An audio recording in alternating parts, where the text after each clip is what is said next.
你们看，我这边绣的是福字，这边呢也可以绣如意，这样佩戴起来效果才不一样。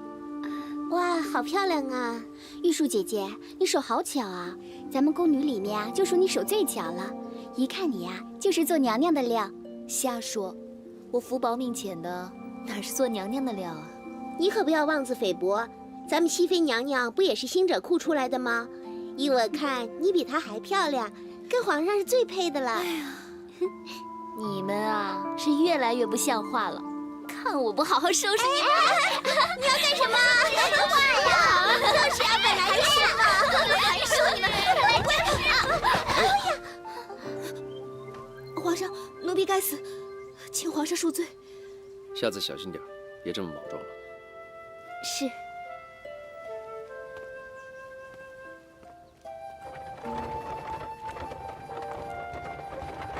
皇上。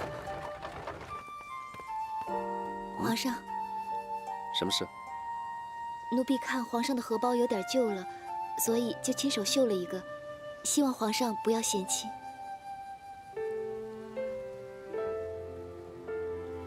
去吧。是。恭送皇上。恭送皇上。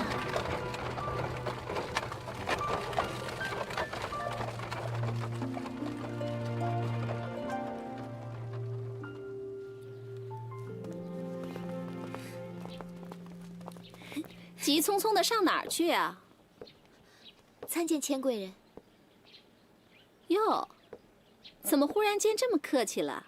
也懂得尊卑了。起来吧。谢娘娘。娘娘是主，奴婢是仆，自然应该懂得尊卑才是。本宫听说呀，你那天见了一大群男人，却没有一个看中的，这是为什么呀？奴婢想多陪陪熹妃娘娘。你们姐妹情谊够深的。那是什么？拿来。来人，搜。是。娘娘这是干什么呀？还给我！快还给我！哟，针脚还挺漂亮的，用的是明黄。又绣了龙，你心里分明是喜欢皇上，是不是？我没有。那这算什么？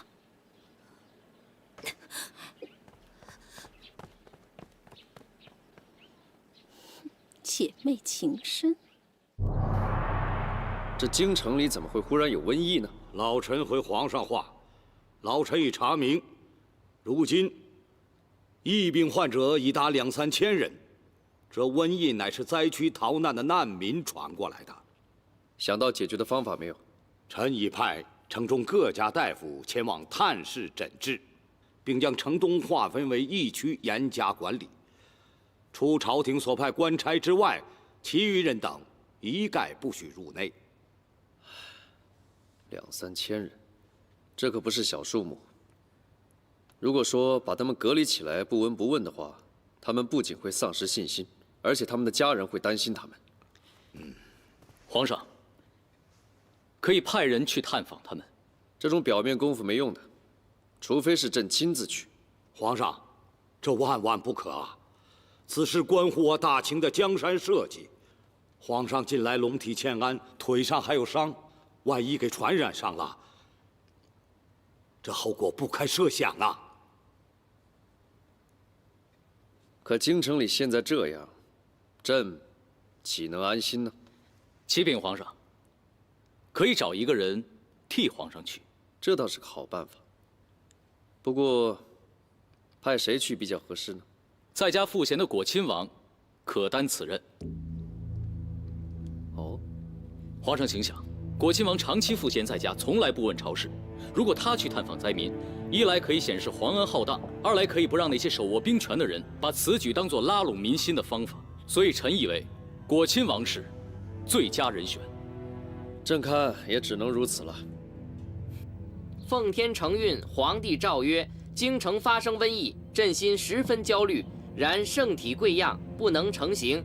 特命果亲王云礼以钦差的身份替朕前去疫区，以慰病患。钦此。陈云礼，接旨。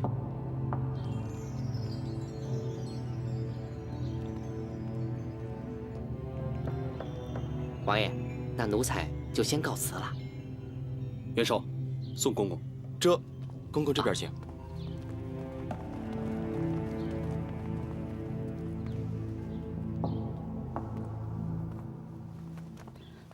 王爷，我听说这疫区四处都是病患，每一个走进去的人都会被传染。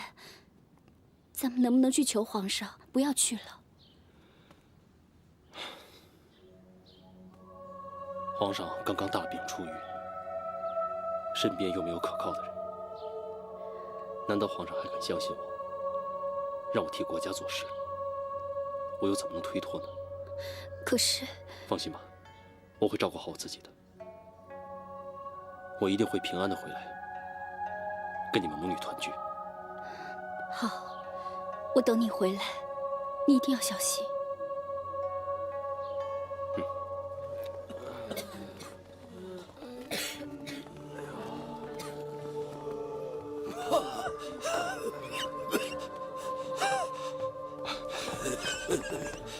老人家，你没事吧？难受，难受啊！李太医，来，老人家吃药。元首，快扶老人家坐下。李太医，我看你这药丸药性挺强的，不如找人多制造一些。这药只能治标，不能治本。要治这个病，除非有西洋的奎宁。既然已经知道医治的方法，那为何不赶快去买啊？这个东西价格昂贵，所有的药店都没有储备的，再贵也没有人命贵。元首，啊，奴才在。你赶紧去户部找崔大人，要他拨10万两银子，让他尽快把奎宁送过来。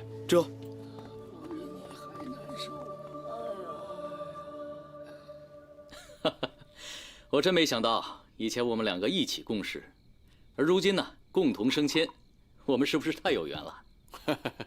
李大人，您可厉害了，一跳跳那么多级，我只不过是借您的光，勉强糊口而已。您真谦虚。哎，来，崔大人，我耳闻你们户部是不是要从西洋护送奎宁回京啊？这眼下瘟疫蔓延，如果这奎宁被垄断的话，你说这会不会是一个绝好的赚钱机会啊？哎呀，奎宁都是朝廷的，跟我有什么关系？此言差矣，崔大人，您想与这件事有关系，自然就会有关系。您的意思是，倘若你信我，今天晚上你趁夜把奎宁转移出来，后面的事儿你就全交给我，拿到货后咱们21天作物，各自赚钱。您意下如何呀？这可是杀头的大罪啊！这罪有多大我知道，只是这杀头的事儿，你觉得我李卫会干吗？啊，是，听李大人的，听李大人的。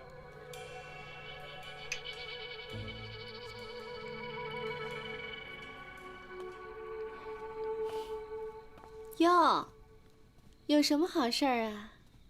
也跟我说说。放心，有好事儿，我自然会关照你的。我记得昨天晚上你跟我说过，你们春风楼的百合姑娘是不是被19爷看中了？对呀，那又怎么样？这样，你去帮我把百合姑娘叫来。叫她来干什么呀？让你去叫你就去叫，我自有我的安排。喝酒啊！来！您慢慢吃，慢慢喝啊！以后啊，您还得多照顾。叫百合来见我。哎呦，王爷，这百合和姑娘今儿已经被人点局了，这已经伺候上了。要不王爷改日再来？我不是跟你说过了吗？不准让他再接客。哎呦，王爷，就您给的那点钱还不够包1个月的。王爷说从此不让他接客了吧，恐怕有点难。本王不是说过吗？本王已经在筹钱了。哎呦，这筹钱顶个屁用啊！你得拿钱来才实在。这大伙儿说说是不是啊？哎，我懒得理你，我去找百合。谁呀？谁找我的百合呀？喂！你敢动本王的女人？哟，这不是王爷吗？又瞧我李卫眼拙，王爷多担待啊。不过这儿是妓院，我搂着的是妓女，难不成妓女也成了王爷您的女人啊？说的是啊，你说是不是啊？美人，你大胆！对，我就是大胆。我告诉你，这儿是妓院，是风月场所。你虽然是天生贵胄，但我是一品大员，论实权，我比你多得多。你有什么呀？你不就是拍皇上马屁吗？我不屑跟你比。我就是喜欢做你不屑的事情，我就喜欢拍马屁。但我告诉你，除了拍马屁之外，我有很多地方比你强。就好比这个女人，她是你最在乎，但却偏偏被我占有。但我不在乎的，我最在乎的是我的码头。你敢到我的码头练兵吗？你敢炸了我的码头吗？你以为我不敢吗？敢就好，我就怕你说不敢做，对不对啊？百合，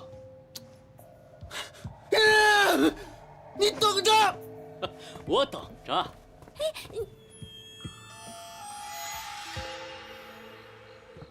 快把奎宁全部运上我的小船！来，小心，赶紧，快！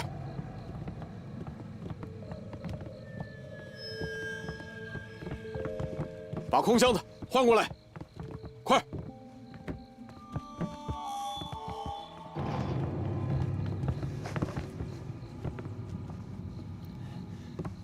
大人，换好了吗？所有的空箱子都换好了。赶紧走。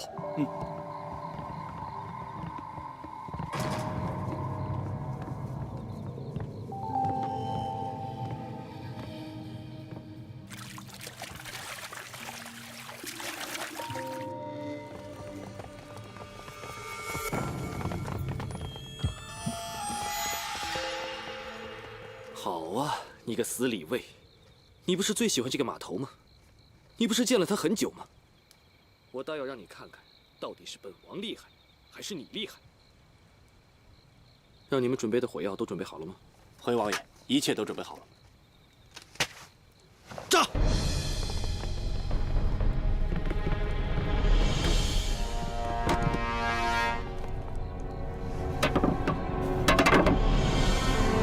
走。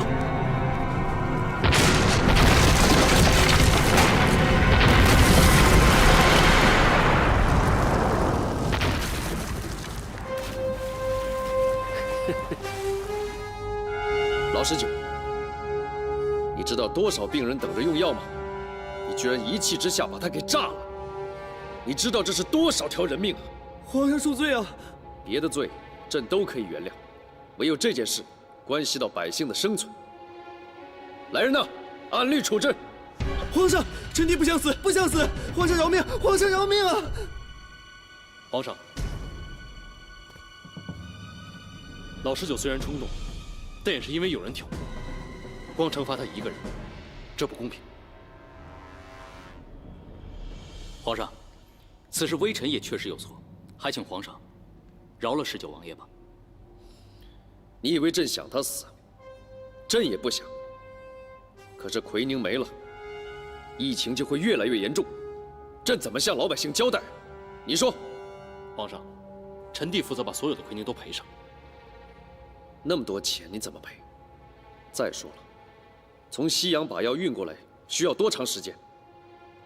等你把药运过来，人就已经死了。臣弟既然敢说这话，就一定有把握能做到。如果做不到，臣弟回来请罪。好，正等你的好消息。这，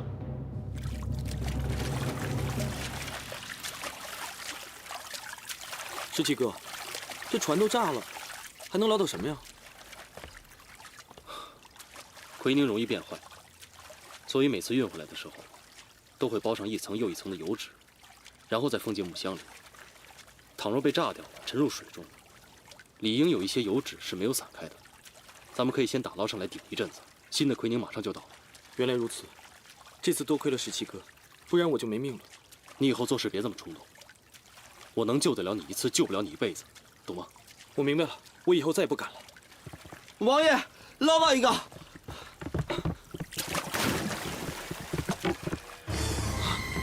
怎么会是石头呢？奎宁呢？这就奇怪了。每个木箱都会先把东西放进去再上封。现在船炸了，箱子却没碎，东西也没了，这怎么回事17哥，你想到什么了？那天你说是李卫故意激你，你才来码头闹事的。是啊。看来是有人想借机发一笔横财呀。那我们该怎么办？既然有人敢拿，就一定会拿到市面上出售。等着瞧吧，狐狸早晚会露出尾巴来的。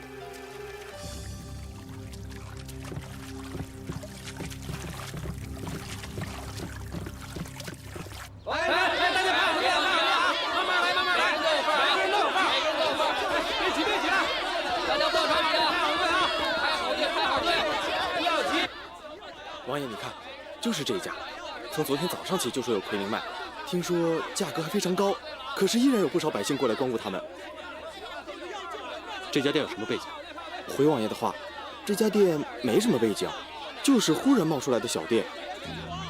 一般奎宁入关，都需要接受盘查，虽有少量流入，可是按照你说的，从昨天早上卖到现在，奎宁的数量一定不少。如果我猜的没错的话，这应该就是我们找的那批东西了。啊，那我们该怎么办？叫你带的东西带来。早就准备好了。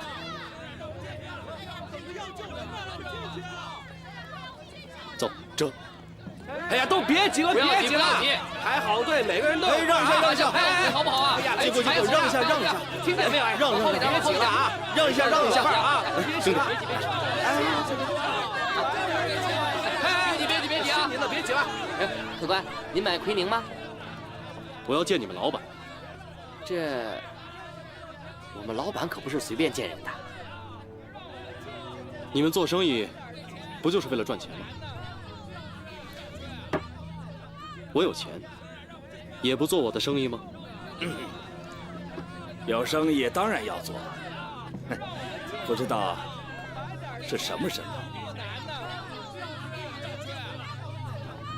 我要100斤奎宁。我没这么多，我可以出高价。你现在10两银子一包，我可以出30两一包。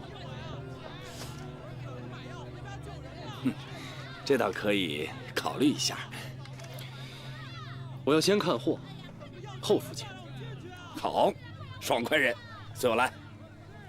哎，我那儿只许一个人去，你若是坏了规矩，那我们这儿的生意就没法做了。好，一切按你的规矩来。嗯。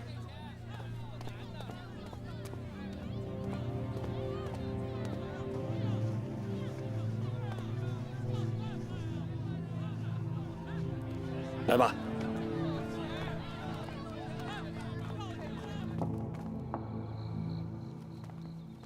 老板，开门。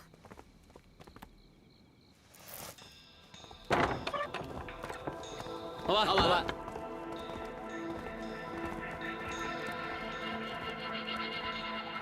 打开。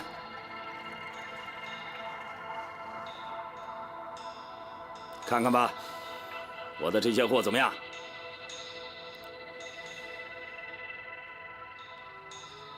这些都是奎宁吗？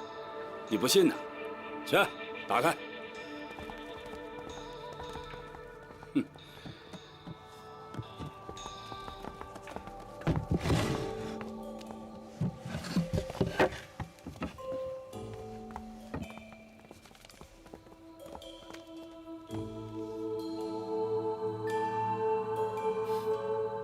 这么多？哼，你确认一下，如果没问题的话，我们就一手交钱一手交货。问题是，这么多的货，我怎么拿走啊？如果你信得过我的话，我找人帮你送过去。这，其实我也是生意人，是生意人就会按规矩去做。你现在人都在我手里，即使我拿了你的钱把你杀了，也不会有人知道。可我不会这么做，你还是放心的把钱给我吧。啊，我看还是等我的人来吧，这样比较公平。你这个人怎么婆婆妈妈的？我说给你送就给你送，拿来。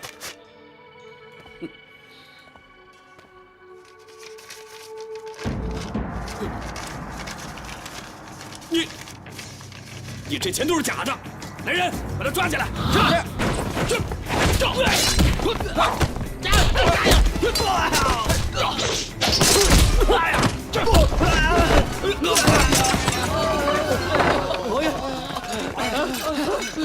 起来！你到底是什么人？瞎了你的狗眼！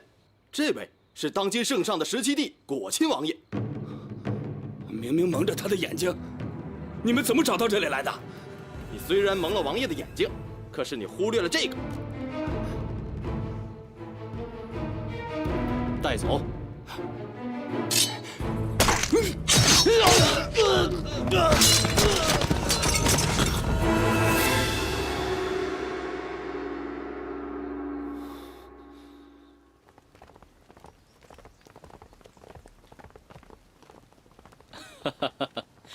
恭祝王爷又立奇功。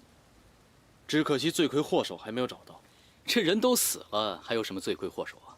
李卫，你还好意思说罪魁祸首就是你？19王爷，这东西可以乱吃，话不能乱讲。王爷想说什么话，最好拿出凭据来，否则诬告朝廷命官，那可是大罪。你，19弟，人在做，天在看。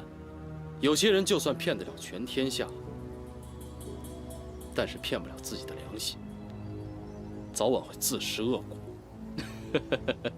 王爷，您真是言之凿凿，那我就恭祝王爷早日破案了。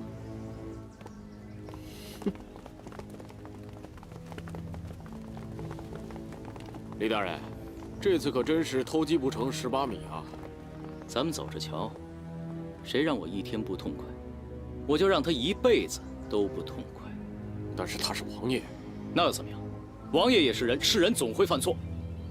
等着吧，我早晚会抓住他的把柄，要他好看。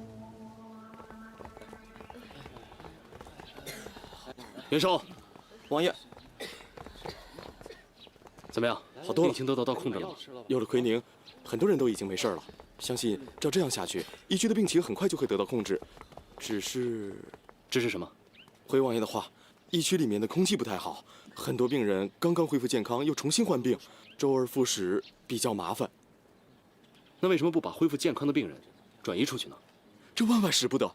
太医说了，身体刚刚好转的病人其实还没有完全恢复，容易把病传染给健康的人，所以就算恢复了健康，也还得在这里待上一阵子。那可怎么办？哎，老19，我记得你曾经跟我说过，打拳可以防止疾病传染，是吧？啊，没错。好，那你教他们打拳吧。不是吧？你不是最讨厌我打拳了吗？现在知道它的好处了。我以前不喜欢你打拳，是怕你跟别人打架。现在一样吗？这是让你救人呢。看我的吧！大家都听我的，站到我这边来。凡是已经恢复体力的病人，如果你们想要彻底的康复呢，最好就是要练拳。练拳，首先要扎马步，马步扎得够稳，才能有精气神儿。大家跟我一起来。1、2、3、4。山西道台来奏，水灾已经全面消退，百姓们安居乐业，请皇上放心。你帮朕写，知道了。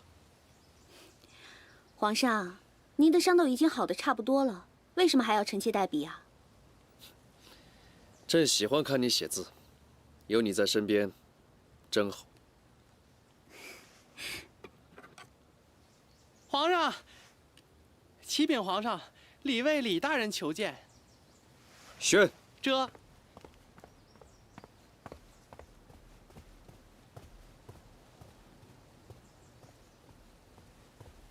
参见皇上，熹妃娘娘。平身。什么事这么急啊？非得来御花园找朕？回皇上的话，臣听说果亲王带着慎郡王在疫区秘密练兵，意图不轨。哦，有此事？他可是你举荐的。微臣该死，微臣不知道此人如此狼子野心，而且还听说老百姓在传，17道病就跑，小孩跳，老人笑，太平盛世呱呱叫，这分明就是眼中只有果亲王而没有皇上。臣还希望皇上能明察此事，严惩不贷。爱妃，你有什么高见？皇上，臣妾听说果亲王带着疫区的百姓们练功，只不过是为了强身健体罢了。如果李大人觉得区区几个病人就对我们大清国造成危害的话，也太不把皇上放在眼里了吧？娘娘此言差矣，千里之堤溃于蚁穴，现在已经出现了这样的状况，如果不加以遏制，事态继续扩大的话，那将一发而不可收拾。李大人，你这话又错了。如果说王爷有不二之心，秘密练兵的话，你怎么会知道？再说了，王爷一手建立的洋枪队可都在皇上的掌握之中，让几个病人去堵枪口，不是自寻死路吗？至于那个歌谣啊，只不过是王爷控制疫情有方，百姓们对他的称赞而已。皇上，如今能有这样几个肱骨之臣，理应奖励才是。如果贸然猜忌，会伤了大臣们的心啊。熹妃说的真有道理。皇上，臣是一片赤胆忠心啊。好了，收起你的赤胆忠心。朕生平最讨厌胡说八道、挑拨离间的小人。倘若你再造谣生事、无中生有的话，朕拿了你的脑袋，滚！是，臣告退。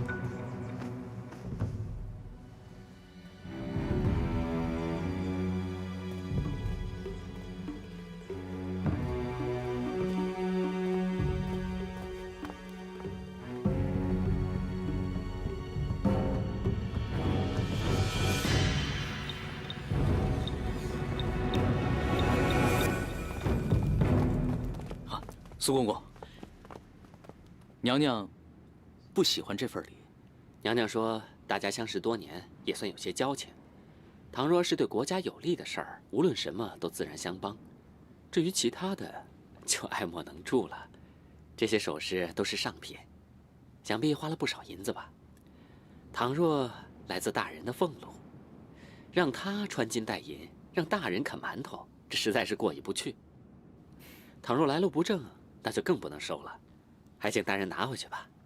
奴才告辞了。苏公公，请留步。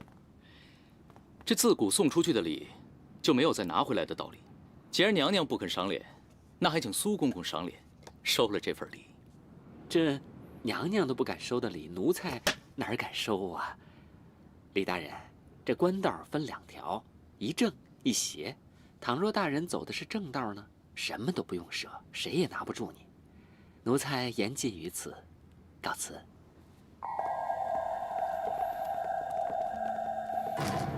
李大人，参见千贵人。李大人，知道为什么熹妃娘娘突然变得翻脸不认人了吗？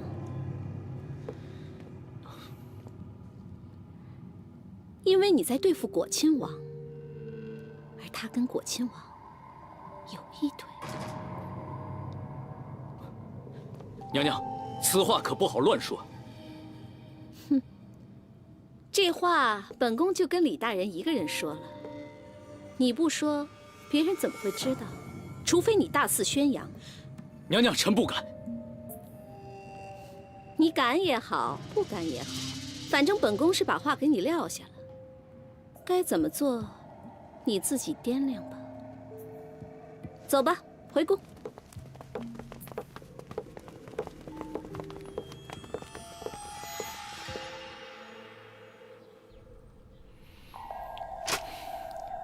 皇上一向都是采纳我的奏折，怎么又给驳回来了？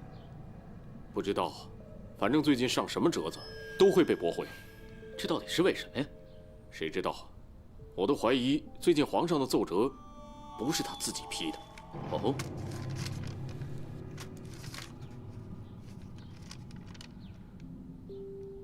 果亲王一直针对我，熹妃又不肯收我的礼。倘若他们俩真如千贵人所说，连成一线，倒真是件棘手的事。张大人到。张大人，张大人，坐吧。张大人，不知道为什么，最近皇上所批阅的所有奏折都是出自一个女人之手。听说皇上的伤得很重啊，这所有的奏折都让熹妃娘娘给代批了。你说什么？这还了得！自古后宫不得干政，我泱泱大国，怎么能让女人说了算？各位，难道还要再出个武则天、吕后吗？张大人，您是大臣之首，您倒是说句话呀！是，就是急死了，张大人说句话呀！走，去联络各部大人，见皇上去。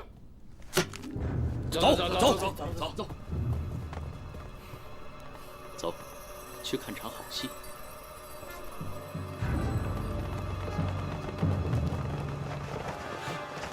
臣等参见皇上。你们怎么来了？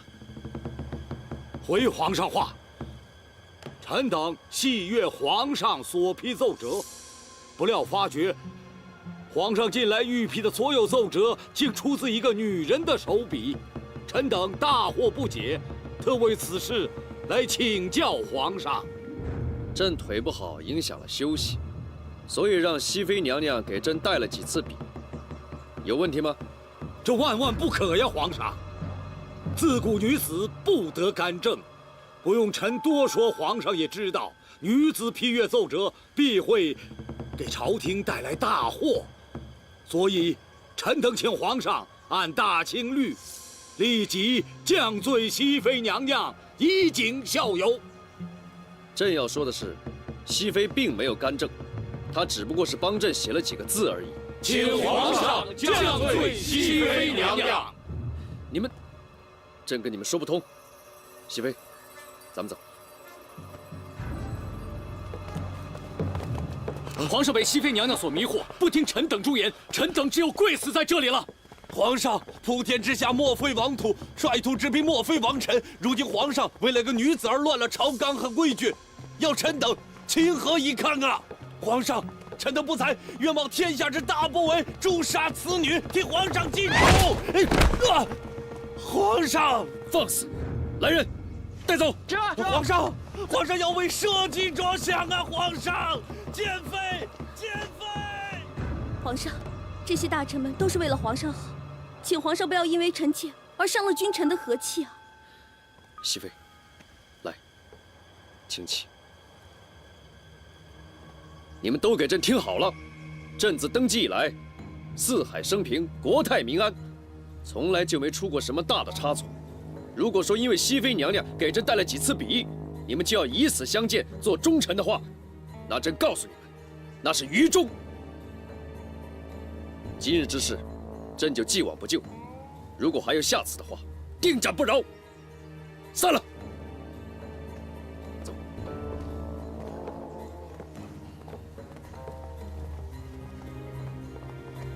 李大人，皇上那么相信这个熹妃娘娘，看来我们以后的日子不好过。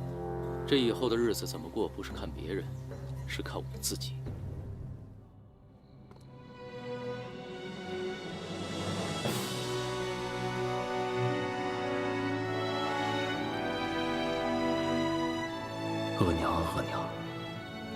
这深宫之中，向来只有新人笑，没有旧人哭。既然没有人记得今天是额娘第一次册封的日子，就让儿子单独陪额娘待会儿吧。反正额娘只有儿子，儿子也只有额娘。娘娘，哇呀，真好看，是吧？好看吧？嗯。走，出去看看。嗯。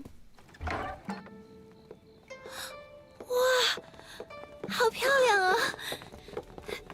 呀，莲儿，你看，你看，太好看了。一定是皇上刻意安排的。照这个方向看，应该是到御河边儿。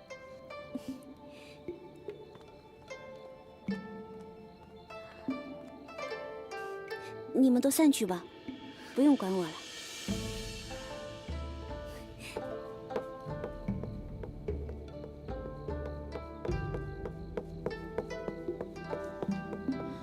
这可真是太漂亮了！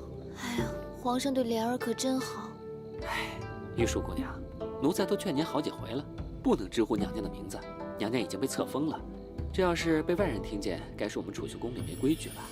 我现在什么都没有了，就莲儿这么一个好朋友，我偏叫莲儿，莲儿，莲儿，莲儿，莲儿，你管得着吗？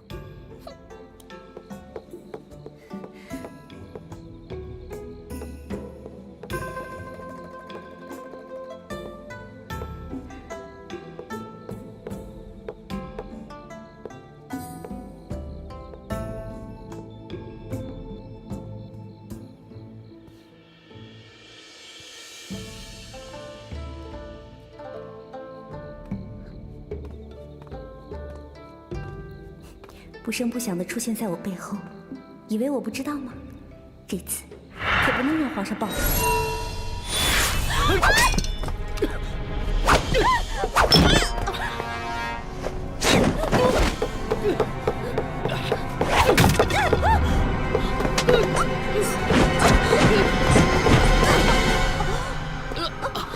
我的眼睛！你是谁？为什么要杀本宫？你知不知道？这里是皇宫，里3层外3层，都是御前侍卫。你杀了本宫，你也逃不出去的，说不定还会连累你的家人。难道你忍心看到他们失去你，或者陪着你上断头台？派你进来的人一定没有想这么多，他们只是想让你杀了我，然后再杀了你，这样就神不知鬼不觉了。你赶快放了本宫！那你说现在怎么办？放了我，本宫让你出去。我不相信你，除非你带我出去。好，本宫带你出去。你们得时时刻刻带着小心，不是为别的，都是为了你们自个儿的脑袋。这也是我这么多年摸爬滚打总结出来的。行了，今儿就说这些了，你们回吧，回去吧，回去吧，别跟着我了啊。那我们就不送了，回去，别送。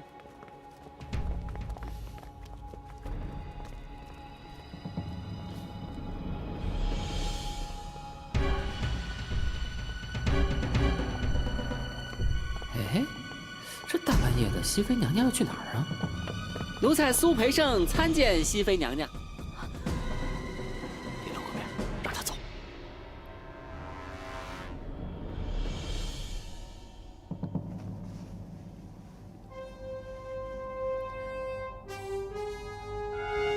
本宫有急事要出去，你忙你的吧。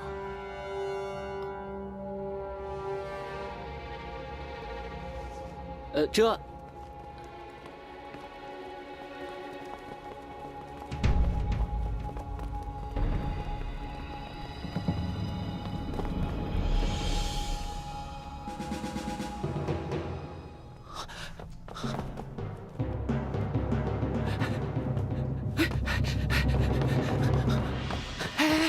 苏公公，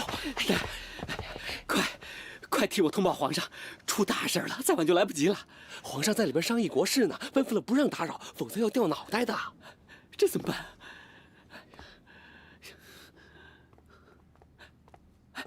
王爷，王爷，王爷，找着你就好了。什么事儿这么慌张？熹妃娘娘好像被劫持了，千真万确吗？真的，我看到那个手帕上有个救字，往哪个方向去了？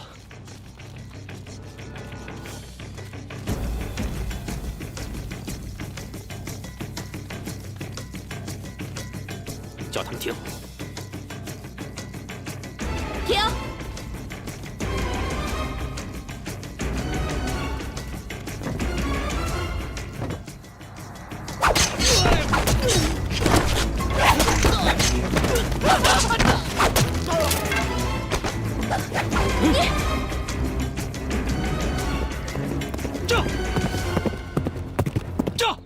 你都已经出来了，为什么还要杀人？我收了人家的钱，就一定要做他。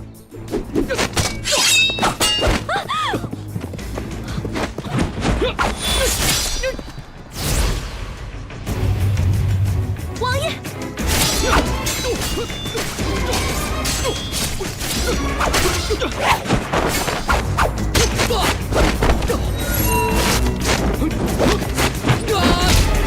王爷！刘皇后！问他是谁指使的？说，行动失败就死。